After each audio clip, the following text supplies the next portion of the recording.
إن الحمد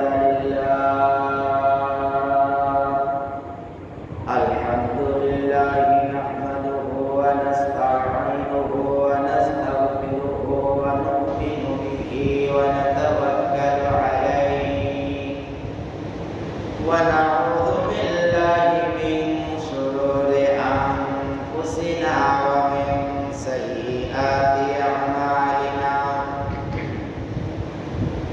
من يهده الله فلا مضل له ومن يضلل فلا هادي له فلن تجد له وليا مرشدا وأشهد أن لا إله إلا الله وحده لا شريك له هو الذي لا ضد له ولا ند له لا مثل له ولا مثيل له لا وزير له ولا كفيل له لا شبه له ولا شبيه له وهو الواحد الفرد الصمد لم يلد ولم يولد ولم يكن له كفوا أحد وأشهد أن سيدنا ونبينا وحبيبنا وبشيرنا ونذيرنا وطبيبنا وطبيب قلوبنا وطبيب أرواحنا وحبيب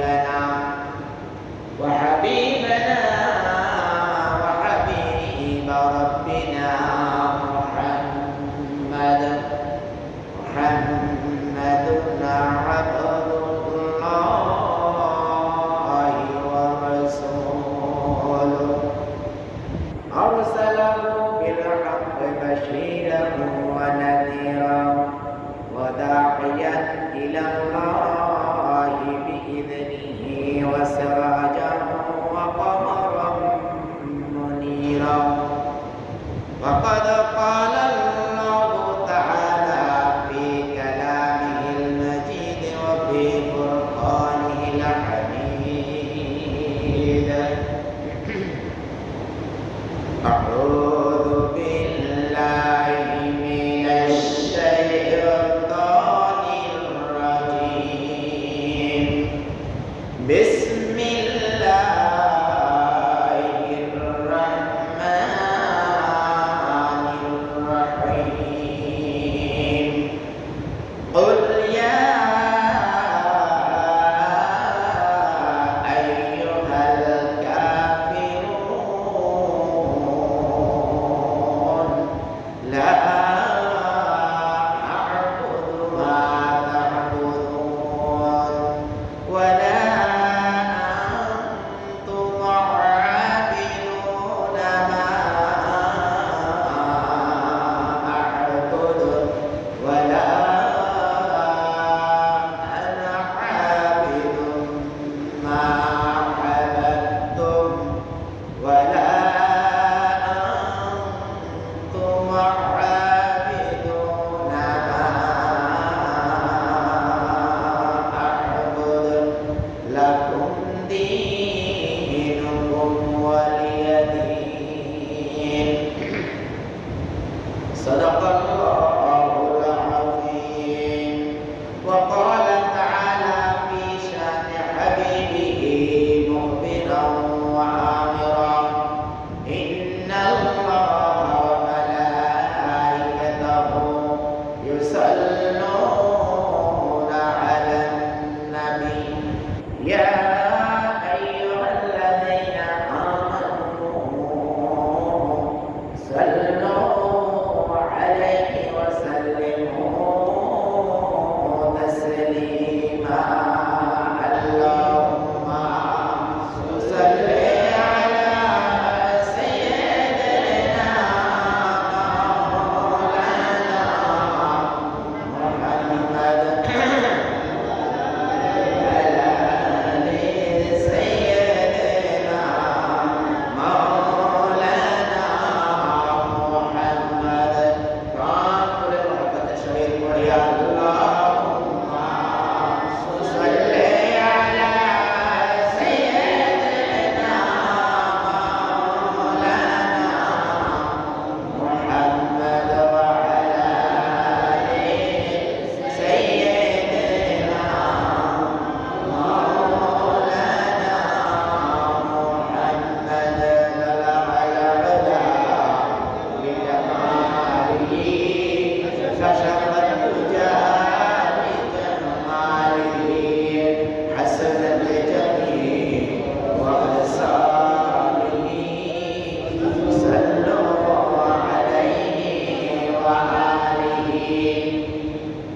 মুহাম্মাদুন বাশারুন লাইসা কাল বাশারি মুহাম্মাদুন বাশারুন লাইসা কাল বাশারি বাল হুয়া ইয়ামুতুন ওয়ান নাসু কাল হাজারি বালাগাল উলা বিজামালিহি কাশাফাত দুজা বিজামালিহি হাসানাল জামিল ওয়া হাসানিহি সাল্লু আলাইহি ওয়া আলিহি মুআজ্জাজ মুহতারাম সম্মানিত ওলামায়ে কিরাম সম্মানিত মুরব্বিয়ানে আযম আমার সম্মানিত যুবক ভাইরা পর্দার আড়ালে অবস্থানরত আমার একান্ত সম্মানিত মা বোনেরা আসসালামু আলাইকুম ওয়া রাহমাতুল্লাহি ওয়া বারাকাতুহু।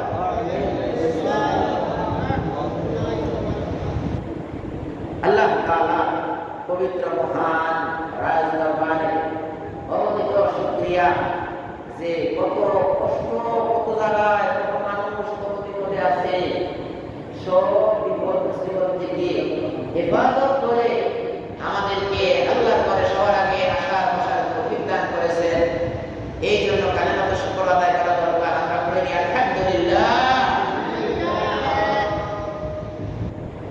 প্রিয় নবী মুহাম্মদ সাল্লাল্লাহু আলাইহি ওয়াসাল্লাম এর উপরে আমাদের নাম থেকে দুরূদ ও সালাম প্রেরণ করছি। আমরা পড়ে নিই সাল্লাল্লাহু আলাইহি ওয়াসাল্লাম। তারপর সারা বাংলাদেশ এবং সারা দুনিয়ায় যত জুলুম জালেমের জুলুমের মধ্যে রয়েছে, জালেমের জুলুমের খপ্পরে পড়ে যত মানুষ কঠিন মুসিবত এর মধ্যে পড়ে আছে, আল্লাহ তাআলা তাদেরকে সাহায্য প্রেরণ করুক, সাহায্যকারী প্রেরণ করুক। আমরা বলি আমিন।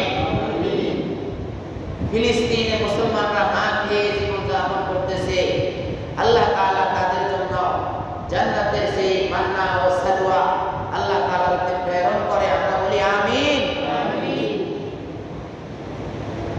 সেই কাশ্মীরের এক অংশ পাকিস্তানের সাথে জড়িত, আরেক অংশ ইন্ডিয়ার সাথে জড়িত। সেই ইন্ডিয়ার সাথে জড়িত যে অংশে তাদের কাছে অনেক সময় তাদের ঘরে খাবারও থাকে না, কোনো তরি তরকারি, কোনো মাছ, কোনো কিছুই খাবার তাদের ঘরে থাকে না।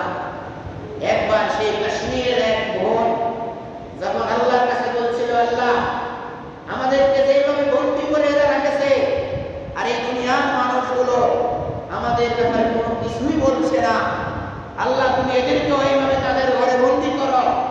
এরকম এক বদদুয়ার কারণে একবার করুণা দেখা দিয়েছে। আপনারা যদিও মনে করেন হুজুর আপনি কি বলেন, এই লেখা এই লেখনী পুরা দুনিয়া হয়ে গেছে যে এক বোনের বদদুয়ায়, এক ফ্যামিলির বদদুয়ায় তারা কাছের পাতা খেয়েছে এই কাশ্মীরে বসে। এইভাবে যত জালেম এই দুনিয়ায় রয়েছে, আল্লাহ তাআলা সকল জালেমের জুলুম থেকে আমার সেই মুসলিম ভাইদেরকে হেফাজত করুক। আমরা বলি আমিন। ভাইরা আমার, আজকে আমি সূরা কাফিরুন থেকে একটু সামান্য সময়ে একটু সামান্য দিক নির্দেশনা দেব।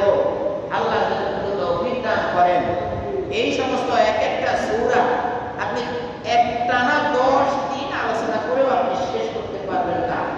এর ভিতরে পবিত্র কোরআন, এত কোরআনের ভিতরে এমন ভাবে জড়িত এই কথাগুলোর সাথে, ছোট্ট ছোট্ট কথাগুলো, কিন্তু এগুলোর ভিতরে বিস্তারিত কথা কোরআনের ভিতরে রয়েছে। আমরা 2-4টি কথা আল্লাহ তৌফিক দিলে বলবো ইনশাআল্লাহ। আউযু বিল্লাহি মিনাশ শাইতানির রাজীম। বিসমিল্লাহির রাহমানির রাহিম। قل يا أيها الكافرون لا أعبد ما تعبدون إلى آخر الآية। আল্লাহ তাআলা পবিত্র কোরআনে 114টি সূরা নাযিল করেছেন। এই 114টি সূরার মধ্যে 109 নম্বর সূরা হলো সূরা কাফিরুন। বলেন কত নম্বর সূরা? 109 নম্বর সূরা। আপনারা যদি আমার সাথে বলেন তাহলে আপনাদের একটু সচেতনতা থাকবে, আপনারা একটু মানে সতেজ থাকবেন, সতেজ। তো এই জন্য আমার সাথে সাথে আপনারা বলবেন আমি কোন সূরা পড়েছি? সূরাতুল কাফিরুন। এই সূরাটা পবিত্র কোরআনে কত নম্বর সূরা? 109 নম্বর সূরা। 109 নম্বর সূরা। এই সূরাতে আয়াত রয়েছে 6টি। কয়টি আয়াত? 6টি আয়াত। এই 6টি আয়াতে প্রথম আয়াত সূরার প্রথম আয়াত কুল ইয়া আইয়ুহাল কাফিরুন। এই কাফিরুন থেকে এই সূরার নামকরণ করা হয়েছে সূরাতুল কাফিরুন। এই সূরাটি পবিত্র মক্কা নগরীর একদম প্রথম দিকে নাযিল হয়েছে। এই সূরাটি নাযিল হওয়ার কারণ বর্ণনা করতে গিয়ে মুফাসসিরিনগণ বলেন, বিভিন্ন হাদিস বিশারদগণ শেখ আব্দুল্লাহ ইবনে আব্বাস,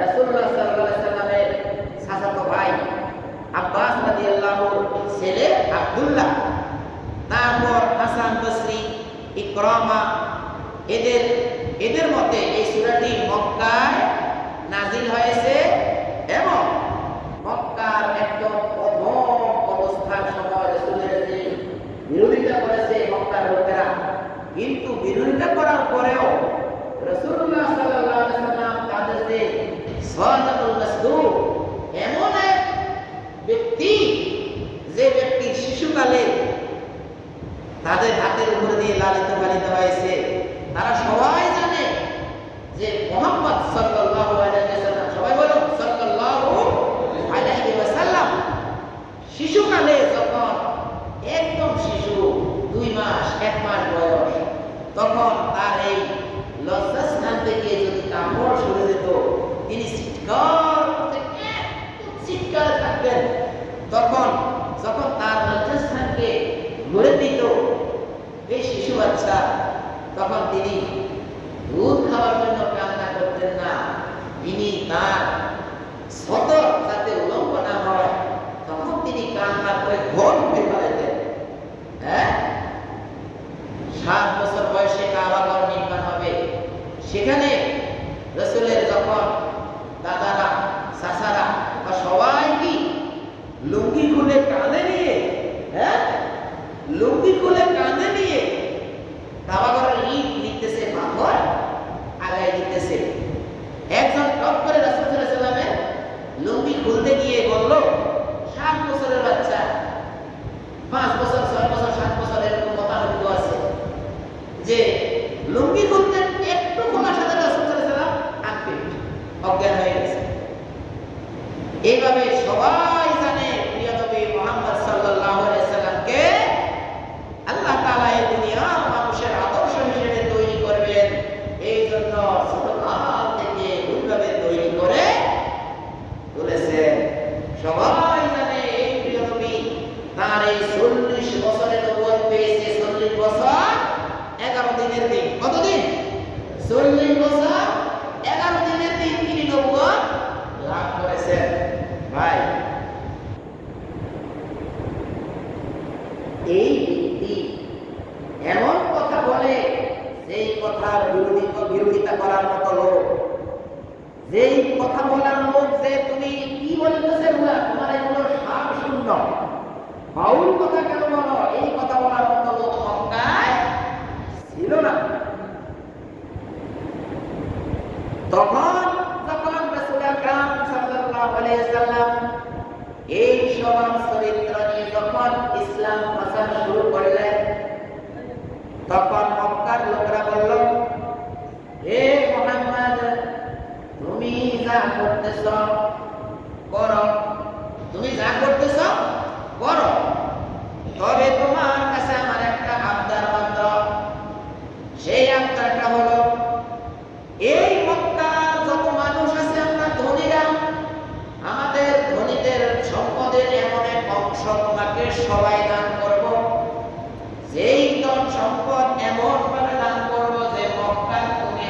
সেরা ধনী। আমাদের যার যার কাছে যা অর্থ করে আসে, যত আউপিয়া আছে, যত কি শত শত দিরহাম, 80 কেজি 90 কেজি স্বর্ণ আছে, আমরা এই সকল মানুষগুলো দান করে এক জায়গায় স্তূপ করে 80 কেজির পরিবর্তে প্রয়োজনে 160 কেজি কি স্বর্ণ তোমাকে দান করব। এই মক্কার সেরা ধনী দান করব, সেরা ধনী হিসেবে তোমাকে আমরা তৈরি করব। এই মক্কার যত বিয়ে দেওয়ার মতো উপযুক্ত মেয়ে আছে, সব মেয়েগুলোকে আমরা এখানে তোমার সামনে উপস্থিত করব। তোমার মনে যেই মেয়েকে চাইবে, সবচেয়ে সুন্দরী তোমার মনে যাকে পছন্দ হবে, তাকে আমরা তোমার সাথে বিয়ে দেব।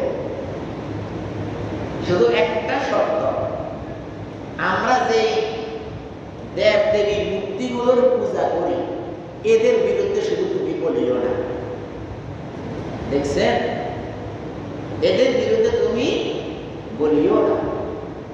প্রিয় নবী সাল্লাল্লাহু আলাইহি সাল্লাম বলেছেন, তোমরা যদি আমার এক হাতে চন্দ্র আর এক হাতে সূর্য এনে দাও, তাহলেও আমি আল্লাহ তাআলা যখন জাহান নাযিল করে একত্ববাদের ঘোষণা আমি দেবই, এটা থেকে তোমরা আমাকে ফিরাতে পারবে না। ভাইরা আমার, এইভাবে যখন মক্কার লোকেরা যখন রাসূল আকরাম সাল্লাল্লাহু আলাইহি ওয়াসাল্লামের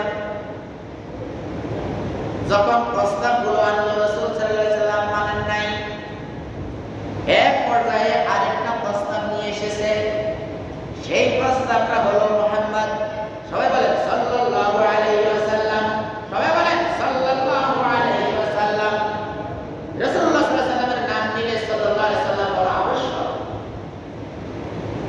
তোমার সাথে আমাদের একটু সামান্য শর্ত যদি তোমরা মেনে নাও, তাহলে আমাদের মধ্যে তোমাদের মধ্যে আর কোনো সমস্যাই থাকে না। সেটা হলো কি? সেটা হলো 1 বছর আমরা তোমার এক আল্লাহর ইবাদত করিব, আর এই 1 বছর পর আগামী বছর তুমি এবং তোমার অনুসারীরা আমাদের 360 দেব দেবীর অনুসরণ কি ইবাদত করিবা। হায় হায়, রাসূল আকরাম সাল্লাল্লাহু আলাইহি ওয়াসাল্লাম মনে মনে চিন্তা করলেন, 40 ওয়াক্ত নামাজ যদি কেউ একাধারে জামাতে আদায় করে, সে তো এমনিতেই ভালো হয়ে যায়। তো এখন তিনি বললেন যে তোমরা যে প্রস্তাবটা আনছো, আমার রব আমাকে কি বলে আমি একটু দেখি,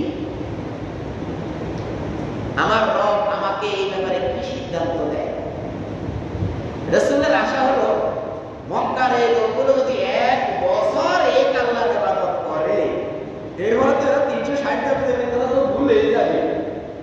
এরকম একটা আশা ভরসা রাসূলের পিছনে কি রাসূলের মনের মধ্যে একটু দোল খাইতেছে।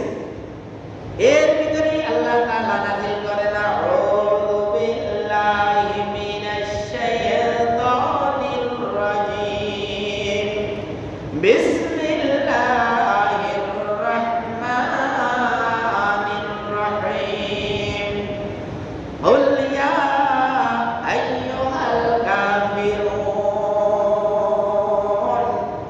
হে নবী মুহাম্মদ সাল্লাল্লাহু আলাইহি ওয়াসাল্লাম, আপনি বলুন। এখানে কুল এর মধ্যে বিশ্ব নবী মুহাম্মদ সাল্লাল্লাহু আলাইহি ওয়াসাল্লামকে প্রাথমিক খেতাব করা হয়েছে। তার পরবর্তী যুগ রাসূলের ইন্তেকালের পরে সাহাবীদেরকে উদ্দেশ্য করে বলা হয়েছে, তোমরা বলো, কুল বলো। এরপর তাবেঈদের যুগ বলো, তাবেঈদের যুগ বলো। যারা মুসলমান, যারা কাফের ছিল, তারা কাফের থেকে যখন মুসলমান হয়ে গেছে, এই কাফেরের লোকগুলো তাদেরকেও বলা হয়েছে তোমরাও বলো। কি যে কাফের লোকদেরকে উদ্দেশ্য করে এই সূরাটা নাযিল হয়েছে, সেই কাফেরদেরকেও কি এই সূরা তেলাওয়াত করতে বলেছে। কুল বলো ইয়া আইয়ুহাল কাফিরুন, ও কাফিরগণ। কি এইভাবে মক্কার লোকেরা গেল কিয়ামত পর্যন্ত। যত মানুষ আল্লাহর দিকে মানুষকে ডাকে, যত মানুষকে আল্লাহ তাআলা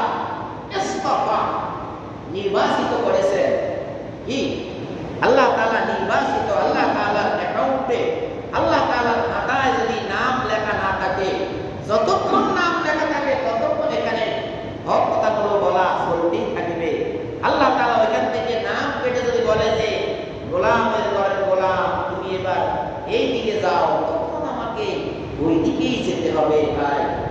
আমার এর মধ্যে কোনো শক্তি নাই, কারণ এই দেশে প্রচুর ব্যবসা বাণিজ্য আছে। আল্লাহ আমাদেরকে যেটুকু জ্ঞান দিছে আমরা ব্যবসা বাণিজ্য করতে পারি, আমরা টাকা করে অন্যদিকে আয় করতে পারি, আমরা বিদেশ যাইতে পারি, বিদেশ দিয়েছি 1 থেকে 1.5 লক্ষ টাকা মাসে আয় করেছি। কিন্তু কলিজার ভিতরে যে কোরআন ঢুকেছে সেই কোরআনের কারণে 1.5 লক্ষ টাকা নিয়েও শান্তিতে ছিলাম না। সামান্য এই টাকায় এখন কোরআনের কিছু একটা কথা বলি, এখানেই আমরা শান্তি পাই, এখানেই শান্তি। এই জন্য আল্লাহ তাআলা যখন বলে গোলামের ঘরের গোলাম তুমি ওইখানে যাও, তখন আমাকে ওইখানেই যেতে হবে। আমাকে কেউ ধরে রাখতে পারবে না, আমিও থাকতে পারবো না। এইভাবে আল্লাহ তাআলার এই কওলের ভিতরে আমাকেও খেতাব করা হয়েছে, আপনাকেও খেতাব করা হয়েছে। আপনি আল্লাহর দিকে ডাকেন মানুষকে, আপনাকেও কি এই কওলের ভিতরে খেতাব করা হয়েছে ভাই। ইয়া আইয়ুহাল কাফিরুন, হে কাফিররা। কাফির বলা হয় একটা গোষ্ঠী সম্প্রদায়কে নয়, বরং কাফির শব্দের অর্থ হলো অবিশ্বাসীরা, তোমরা যারা বিশ্বাস করো না। কাফের মানে এরকম কোনো দেওয়ান পিলার, এরকম কোনো কি হাতি ঘোড়া মানুষের কিছু না। কাফির শব্দের অর্থ হলো অস্বীকার করা, গোপন করা, ঢেকে রাখা। কৃষকের আমি আরো বলছিলাম আপনাদেরকে, কৃষক আর নিরো কাফের। কৃষক এই কাফের, আল্লাহ রাসূল কোরআনকে অস্বীকারী কাফের নয়, বরং এই কাফের হলো ওই আগের দিনে কি ইলানি কথা ছিল না, দেখেন না আপনারা? ইলানি কথা দি টপ পরিমাণে মারা পরে কি গর্ত হয়, গর্ত হওয়ার পরে ওইখানে ধান দেওয়া হয়, ধান দেওয়ার পরে ওই ধানকে ঢেকে রাখে। এই জন্য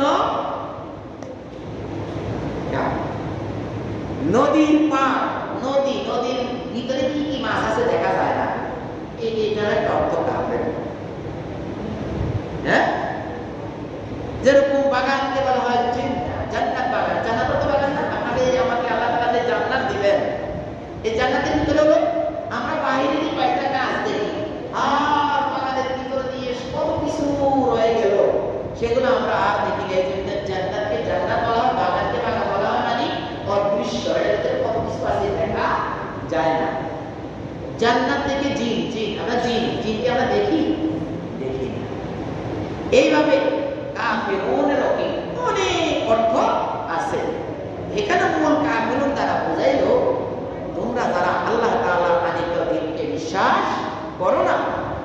লা আ'বুদু, আমি ইবাদত করি না। আল্লাহর রাসূল বলতেছে লা আ'বুদু, আমি ইবাদত করি না। মা তা'বুদুন, তোমরা যার ইবাদত করো। বাইরা আমার আল্লাহ তাআলা এখানে মা তা'বুদুন দ্বারা মান ব্যবহার করে নাই, এখানে মা ব্যবহার করেছেন। কি মান ব্যবহার করে নাই? মান হলো যেটা বস্তু, জড় বস্তুর জন্য, মানে যেটা ব্যক্তি বুঝাইতে মান ব্যবহার করা হয়, আর জড় বস্তু বুঝাইতে মা ব্যবহার করা হয়। এই জন্য কি মা তা'বুদুন, তোমরা যে জড় পদার্থটা ইবাদত করো, এই জড় পদার্থের ইবাদত আমি করি না। ওয়ালা আনতুম আবিদুনা, তোমরা যার ইবাদত, ওয়ালা আনতুম, ওয়া এবং লা নয়, কি আনতুম, তোমরা যার ইবাদত করো। হ্যাঁ, মা আ'বুদ, ওয়ালা আনতুম আবিদুনা, তোমরা যার ইবাদত করো। মা আ'বুদ, আমি তার ইবাদত করি না। ওয়ালা আনা, আর আমি নই। ওয়ালা নই, আনা আমি। আবিদুম মা আবাদতুম, আবিদুম ইবাদতকারী। মা আবাদতুম, তোমরা যার ইবাদত করো। ওয়ালা আনতুম আবিদুনা মা আ'বুদ। দৃঢ়তার জন্য আল্লাহ তাআলা আবার একই কথা, আগের কথা আবার দৃঢ়তা, কি দৃঢ়তার জন্য। যেমন আমার গুরুত্বপূর্ণ কথা একটা হলে আমরা ওটাকে 2-3 বার আপনাদের সামনে শো করি, যাতে করে হৃদয়ে গাথা আসে। বললেন ওয়ালা আনতুম আবিদুন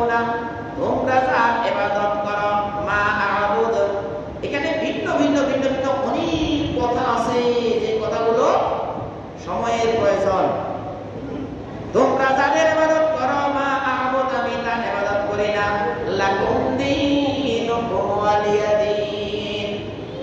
তোমরা যে ইবাদত করো, যার ইবাদত করো তা তোমাদের জন্য, আর আমি যার ইবাদত করি তা আমাদের জন্য, তা আমার জন্য। মানে কিয়ামতের দিন তোমরা তোমাদের হিসাব দান করবে আল্লাহ তাআলার কাছে, আর আমি আমার হিসাব দান করব আল্লাহ তাআলার কাছে। এতে কি বোঝা যায়? এতে বোঝা যায় যে দিন একটাই, ইন্নাদ দীনা ইনদাল্লাহিল ইসলাম। এই ইসলাম ব্যতীত অন্য যত দিন, জীবন ব্যবস্থা রয়েছে, আদর্শ রয়েছে, সব আদর্শগুলো বাতিল। এই জন্য আল্লাহ রাসূল আল্লাহ তাআলা পবিত্র কালামে বলেছেন যে লাকুম দীনুকুম ওয়ালিয়া দীন, তোমার ধর্ম তুমি নিয়ে থাকো, তোমার হিসাব তুমি দিবে, আর আমার হিসাব আমি দেব ভাই। এইভাবে আল্লাহ তাআলা যে ভিতরে ভিতরে বলেছেন যে তোমরা তার ইবাদত করো, আমি তার ইবাদত করি না। মক্কার লোকেরা অনেকেই মনে করত উযাইর ইবনুল্লাহ, উযাইর একজন নবীর নাম। তিনি কি উযাইর ইবনুল্লাহ এক জায়গায় মারা যাওয়ার পরে, ওই জায়গায় মারা যাওয়ার পরে 100 বছর পরে আবার ওই জায়গা থেকে আল্লাহ তাকে জীবিত করেছেন।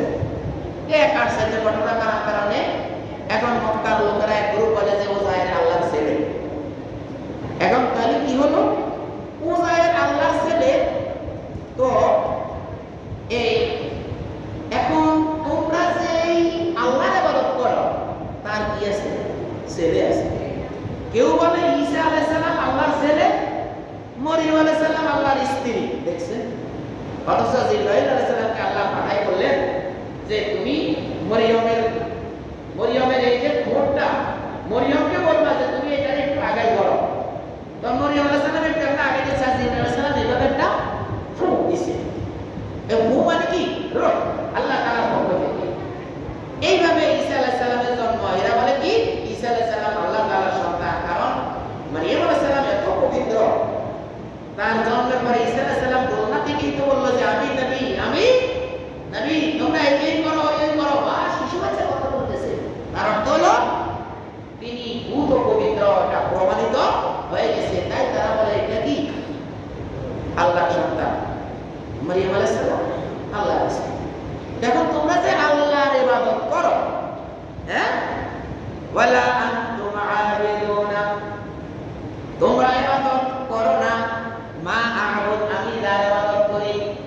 এইভাবে বলতেছে যে আমি যার ইবাদত করি আর তোমরাও তার ইবাদত করো না। মানে তোমরা ওই আল্লাহর ইবাদত করো যার স্ত্রী আছে, যার সন্তান আছে। আমি যে আল্লাহর ইবাদত করি তার স্ত্রীও নাই, সন্তানও নাই। এইভাবে যাই, এগুলোকে ঘুরাইতে ঘুরাইতে ঘুরাইতে ঘুরাইতে এই পর্যন্ত আছেন। আল্লাহ তাআলা এই সূরার আলোকে আরো অনেক ঘটনা আছে। যদি আল্লাহ তাআলা আমাকে হায়াতে বাঁচায় রাখেন, আগামী জুমায় ইনশাআল্লাহ আমি এই সূরার আলোকে অনেক ঘটনা আছে, সেগুলো ইনশাআল্লাহ আরো বিস্তারিত বলবো, আল্লাহ তাআলা যদি হায়াতে বাঁচায় রাখেন। তো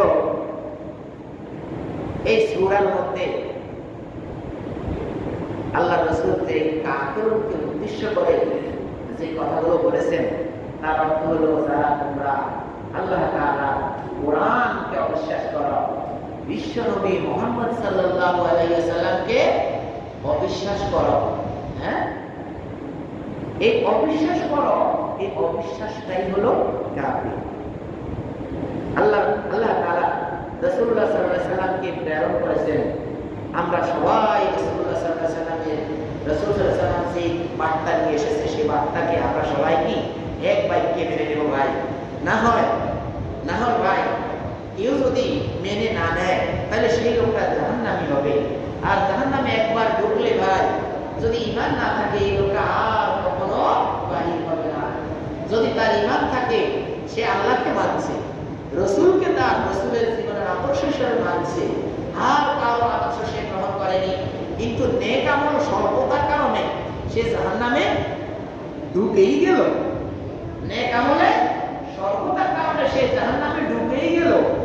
এই লোকটা তার আল্লাহ ঠিক আছে, বিশ্বনবীর আদর্শ তার ঠিক আছে, এই কারণে সময়ের আলোকে আল্লাহ তাকে ক্ষমা করবেন। কিন্তু যে আল্লাহকে মানে, আল্লাহকে সবাই মানে, শুধু সমস্যা বিশ্ব নবী। খ্রিস্টানরাও আল্লাহকে মানে, ওই অন্য অন্য আল্লাহর স্ত্রী আছে, ছেলে আছে। ইহুদিরাও আল্লাহকে মানে, শুধু মুহাম্মদ সাল্লাল্লাহু আলাইহি ওয়াসাল্লাম তারা মানে না। কেউ ঈসা আলাইহিস সালামকে মানে, কেউ মুসা আলাইহিস সালামকে মানে। এইভাবে আমাদের আমরা যারা মুসলিম, আমাদেরকে আল্লাহ তাআলা বিশ্বনবী দান করেছেন। বিশ্বনবীর আদর্শ ছাড়া তার সকল আদর্শ, আল ইসলাম হাক্কুল, ইসলাম সত্য, ওয়াল কুফরু বাতিল, সবটা কুফর। কুফরটা কি? বাতিল। আল ইসলাম নূরুন, ইসলামটা হলো আলো, ওয়াল কুফরু যুলমাত, ইসলাম ছাড়া অন্য যা আছে সব যুলমাত, অন্ধকার। এগুলো আপনারা পড়েন, কিন্তু অর্থ অনেকেই বুঝে, অনেকেই বুঝে না। অনেকেই অর্থ বুঝে কিন্তু হয়তো আমল করে না। আল্লাহ তাআলা মৃত্যুর আগ পর্যন্ত হলেও আমাদেরকে হেদায়েত দান করুন। আমরা বলি আমিন। আজকে আমাদের এলাকায় একজন লোক মারা গেছে, তার সারা জীবন সে শিরকিয়াতের সাথে ছিল। লাস্ট মুতাওয়াদার দোকান নিছে এবং বজরের জামাতে শামিল, তালিম কোরআনের তালিমে বসে। এখন দেখা যায় যে লোকটার জন্য আমরা সবাই দোয়া করছি, আল্লাহ আপনি তার কাছে এই হেদায়েত দান করেছেন। হাদিসে এসেছে একজন ব্যক্তি তার সারা জীবন সে জাহান্নামের আমল করছে। জাহান্নামের আমল করতে আর এক কদম আছে কি জাহান্নামে পড়ার জন্য, কি আর একটা কদম। এই লোকটা এখানে আসি এমন এক আমল করলো, সে জান্নাতি হয়ে গেল। আরেকটা লোক জান্নাতের আমল করতে আর এক কদম আছে কি জান্নাতে যাওয়া। এই লোকটা এমন এক কাজ করে ফেলাইছে, সে জাহান্নামী হয়ে গেল। জাহান্নামের আমল করতে জাহান্নাম আর এক কদম। এখানে আসি সে নেক আমল করে সে জান্নাতি হয়ে গেল। আর একজন জান্নাতি হতে জান্নাত আর একটু, সে এখানে আসি এমন গোমরা হয়ে গেল, সে জাহান্নামী হয়ে গেল। রাসূল সাল্লাল্লাহু আলাইহি ওয়াসাল্লাম হাদিসের শেষ অংশ বলেছেন, ইন্নামাল আমালু বিল খাওয়াতিম। শেষ আমলটাই হলো কর্তব্য। আল্লাহ তাআলা আমাদেরকে জীবনের শেষ প্রান্তে যতক্ষণ শক্তি থাকে ততক্ষণ তওবা কবুল হয়। আমাদের আল্লাহ তাআলা আমাদের তওবাকে কবুল করেন। আমরা বলি আমিন। ওয়া আখিরু দাওয়ানা